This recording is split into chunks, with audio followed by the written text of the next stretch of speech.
सो आज हम बात करने वाले हैं नाबार्ड के बारे में। नाबार्ड क्या है? तो नाबार्ड का फुल फॉर्म होता है national bank for agriculture and rural development. तो इसकी जो स्थापना कब हुई थी? 12 जुलाई 1982 में हुई थी और इसका जो हेडक्वार्टर है वो जो है मुंबई में है।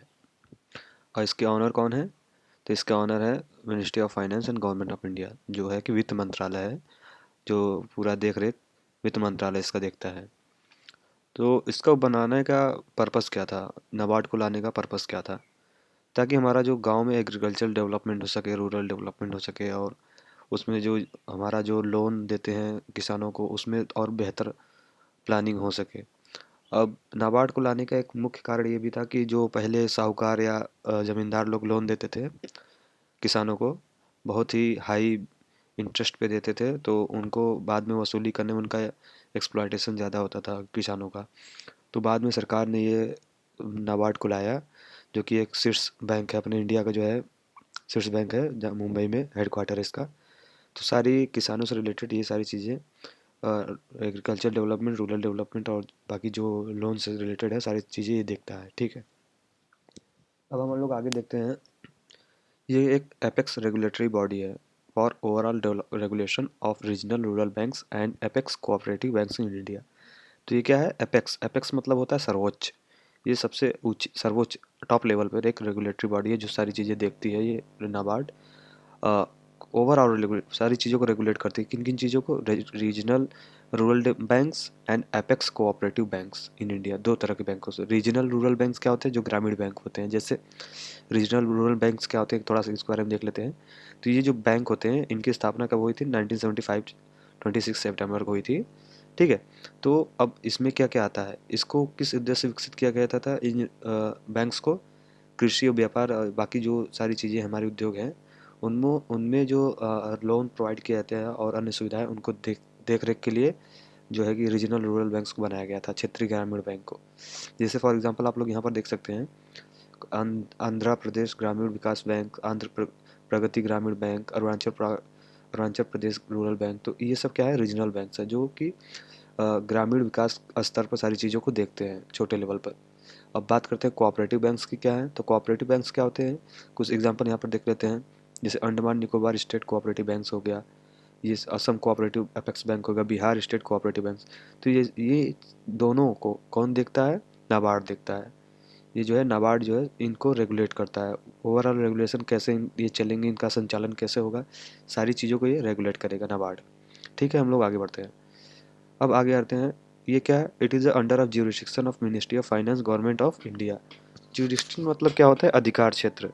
कि ये जो नाबार्ड है, इसको ये जो ministry of finance government of India, जो भारत सरकार, ये वित्त मंत्रालय है, ये सारी चीज़ें, ये वित्त मंत्रालय ही सारा इसका देख रेख करता है। नाबार्ड इसके अंडर ही आता है। सारी चीज़ों के जो अधिकार है ये मिनिस्ट्री ऑफ फाइनेंस के पास है, वित्त मंत्रालय के पास है, कि नाबार्ड को कैसे ऑर्डर देना है, कैसे उनको वो ऑर्डर देना है, कैसे वैसे काम करेंगे। अगला पॉइंट देखते हैं। The bank has been interested with. अब यह क्या है? इंटरेस्टेड विथ का मतलब क्या है? रिस्पॉन्सिबिलिटी दिया गया है बैंक्स को। क्या गया है? ये रिस्पॉन्सिबिलिटी दिया गया है कि matter concerning policy, planning and cooperation, जो सारी चीज़ें ग्रामीण लेवल पर हैं, छोटे लेवल पे, मैंने बताया कि जो हमारा जो बैंक्स हैं, ये रीजनल रूरल बैंक्स हो गए, कोऑपरेटिव बैंक्स हो गए, इनको कैसे काम करना है, तो इनको कौन कौन सी रिस्पॉन्सिबिलिटी दी गई है। को कोई भी जो नीति पॉलिसी बनाई जाती है सरकार के द्वारा, उनको लागू किया जाता है विलेज लेवल पर। प्लानिंग किया जाता है लोन का, और ऑपरेट कैसे करना है, वो सारी चीज़ें ये देखा जाता है। In the field of credit of agriculture, जो हमारे जो कृषि में कैसे लोन्स, कई तरह के लोन्स मिलते हैं, उनको कम इंटरेस्ट पर मुहैया कराया जाए किसानों को, ताकि उन्हें अपना जो है कि लोन चुकाने वक्त कोई हाई इंटरेस्ट न देना पड़े। एंड अदर इकोनॉमिक एक्टिविटीज़, जितने भी मतलब पैसों से, फाइनेंशियल से रिलेटेड कोई चीज़ें थे, सारी चीज़ों का जिम्मेदारी जो है इन बैंक को दिया गया है, regional rural banks and cooperative banks, NABARD के द्वारा इनको यही रिस्पॉन्सिबिलिटी दी गई है। ठीक है, तो हम लोग आगे बढ़ते हैं। ऑब्जेक्टिव क्या था?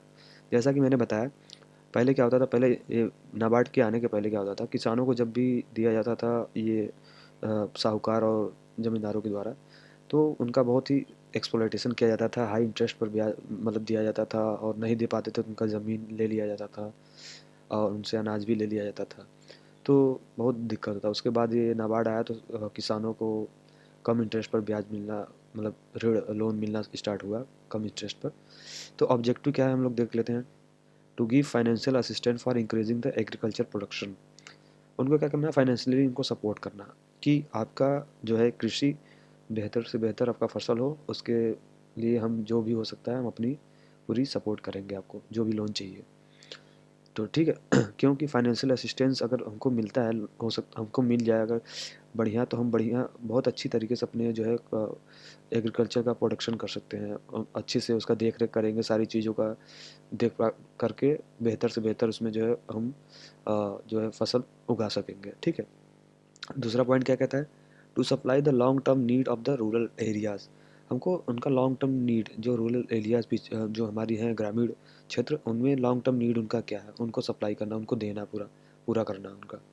To supply loans by way of refinance, मतलब लोन को देना लेकिन ऋण बहुत ही कम इंटरेस्ट पर देना, उनको कम से कम कोशिश करना, ज़्यादा इंटरेस्ट ना लगे ताकि उन्हें भी लेने में कोई दिक्कत ना हो और उन्हें लोन चुकाते वक्त कोई परेशानी ना हो।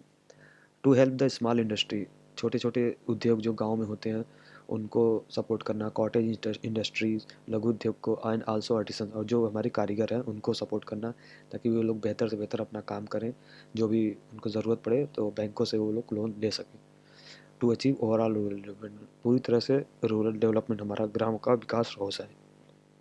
तो हम लोग यहाँ पर देखते हैं कॉर्डेड इंडस्ट्री, आप लोग को ये टर्म समझ नहीं आया होगा, देख लीजिए। कॉर्डेड इंडस्ट्री क्या है, अपने ही घर पर अपने ही उपकरणों की सहायता से किया जाने वाला धंधा छोटे स्तर पर, जिसे हम लोग कुटीर उद्योग या घरेलू उद्योग कहते हैं। ठीक है, स्मॉल बिजनेस। तो कॉटन इंडस्ट्री को सपोर्ट किया जाना चाहिए। इसी का मतलब नाबार्ड का पर्पज़ यही था कि ग्रामीण लेवल पर इन सब चीज़ को सपोर्ट किया जाना चाहिए। अगर सपोर्ट करेंगे तभी जाके हमारा गांव जो है बेहतर हो पाएगा। तो वही to achieve overall rural development, हमारा रूरल डेवलपमेंट पूरी तरीके से हो पाएगा। तो ठीक है, आज के मतलब वीडियो में इतना है, फिर मिलते हैं नेक्स्ट वीडियो में। ठीक है, धन्यवाद।